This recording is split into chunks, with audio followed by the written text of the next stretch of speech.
Dozens of budget fish finders on Amazon. I bought every one. Different brands, different prices. When I cracked them open, the same circuit board was inside nearly all of them. One factory code, FF2024A1. 62% of the sonar demos aren't even real footage. These units wholesale for $11. You're paying $89. The trail leads to a handful of factories in southern China no one is talking about. In southern China, the real engines behind Amazon's budget fish finder boom hum day and night inside a handful of industrial parks.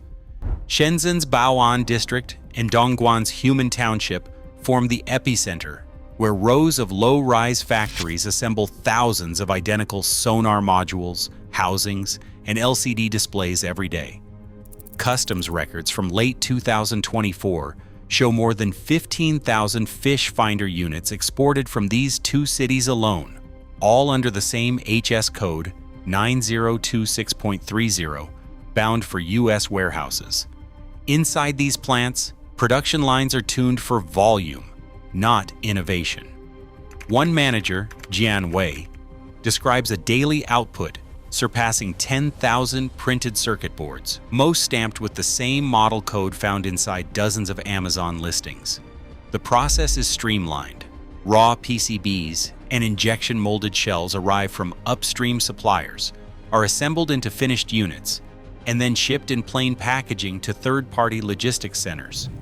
There, workers add whatever brand sticker or manual the buyer requests. Official shipment manifests tie model numbers like FF2024A1 and FF2024B2 directly to these factories. The same codes, unchanged, appear on Amazon under names like Ocean Scout, Aqua Pulse, and River Hunter. A single batch, 2,800 units from Shenzhen Keyuanhua, 3,100 from Dongguan Xinjuexin, can be split across a half-dozen storefronts, each claiming unique features and origins. Alibaba's own OEM guidelines spell out the system. Sellers are told to use supplier-provided codes for logistics, then rebrand at will for online marketplaces. Minimum order quantities as low as 1,000 units let small operators spin up new brands overnight. The same CE or FCC test report, issued once by the factory, is recycled across every Amazon listing, no matter what logo ends up on the box. Import logs confirm the scale. Between July 2024 and March 2025, U.S. ports received over 15,000 units from these two cities, with an average declared value of just $9.30 per unit. But by the time these fish finders land on Amazon, the price tag has ballooned to $49, $69, or even $89, sometimes for the exact same hardware, just in a different box.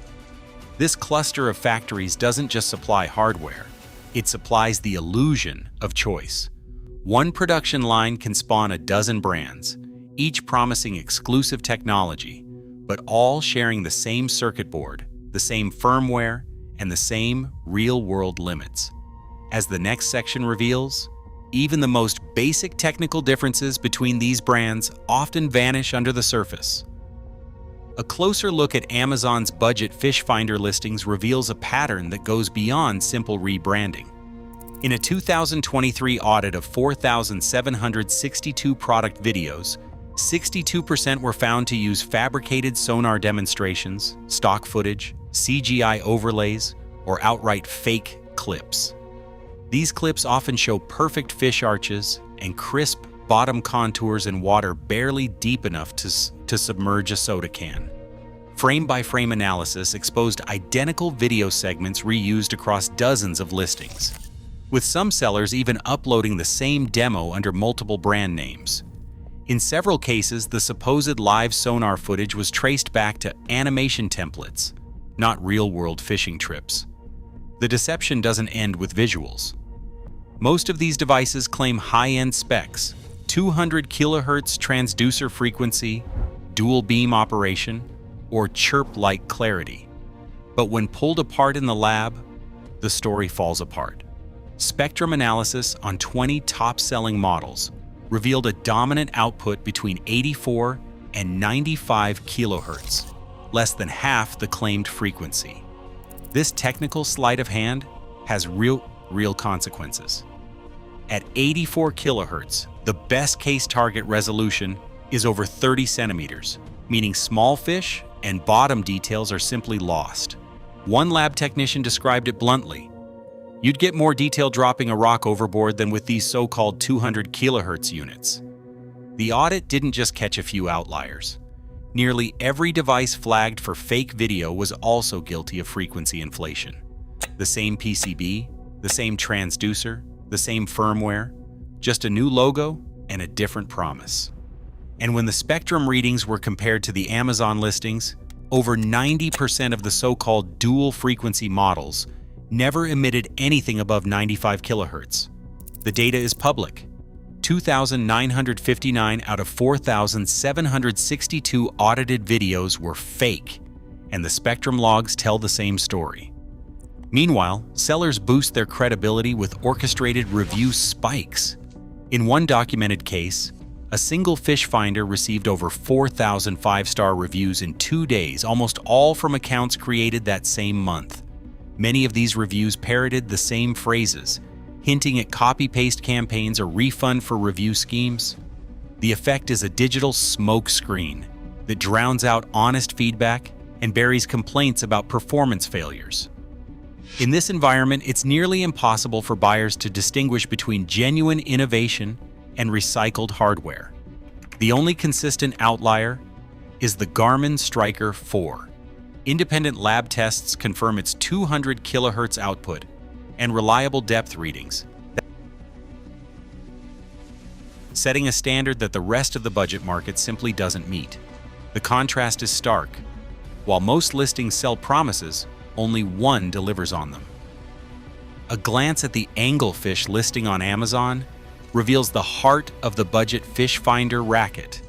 The same transducer kit that sells for $11.80 on Alibaba is repackaged, relabeled, and offered to US buyers at $89.99, an almost 8-fold markup for identical hardware. The product photos match down to the font and QR code placement, leaving little doubt.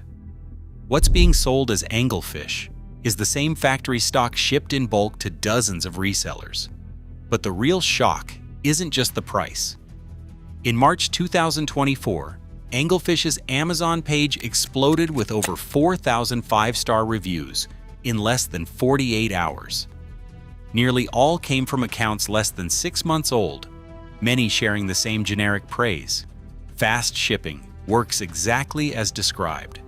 Cluster analysis of the review data shows identical phrasing and IP blocks, classic signs of a coordinated review farm.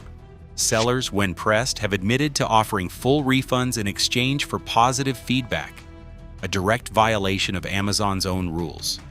This digital sleight of hand drowns out genuine complaints and buries negative experiences.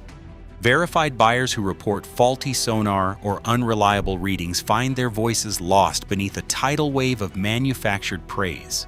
The effect is a marketplace where ratings are engineered to deceive, and the price tag bears no relation to the actual cost or capability of the device inside the box. The anglefish story isn't unique. It's the blueprint for the entire budget segment.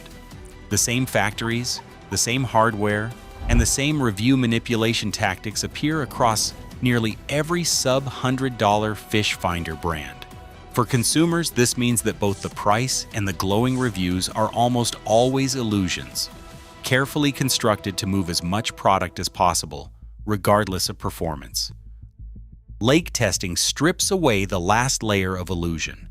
When budget fish finders face open water, their flaws become impossible to hide. In repeated field trials, sub-$100 units froze at 48 feet, sometimes sooner, displaying blank screens or cycling through error codes. A depth claim of 100 feet vanishes in less than half that distance. On the same day, the Garmin Striker 4 tracked the bottom clearly down to 150 feet. Its reading steady and crisp, confirming the 200 kHz output verified in the lab. GPS performance tells a similar story. The budget models drifted by as much as 12.8 meters on a simple shoreline circuit, with waypoint errors that could send an angler to the wrong cove entirely.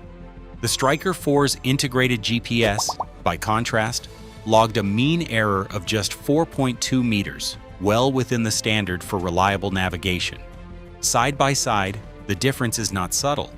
It is the difference between finding the drop-off and missing it by a boat length. Warranty promises on the budget, units collapse just as quickly.